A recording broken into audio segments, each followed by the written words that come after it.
जाबाय खोमा लौलायथारबाय आङो आय आं रोंला नेवला फाग्ला जाबाय दिनै गोदान बोसोराव रंजायाबा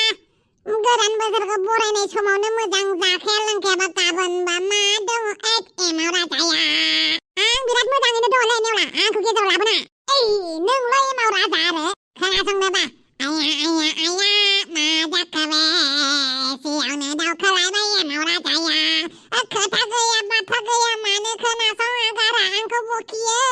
एमाव राजा नोंलाय माथो एसे जाम्बाबा हामा गोदान बोसोरावनो हामा आरो बोरो हांसो दाउ अमा बोरमाया आइ बिखुनजो बहा हांसो अमा दाउ बोरमा मोनबाय थानांगौ जाखोसै आंलाय नोंनाव मोनजागोन होननानैसो फैदोंमोन नुबायना सन्थलाखौबा जिअनो आंनावबा जानोबासो फैयो अमा राजा बिदि बुंथारनाङा बिदि नङालै अमा राजा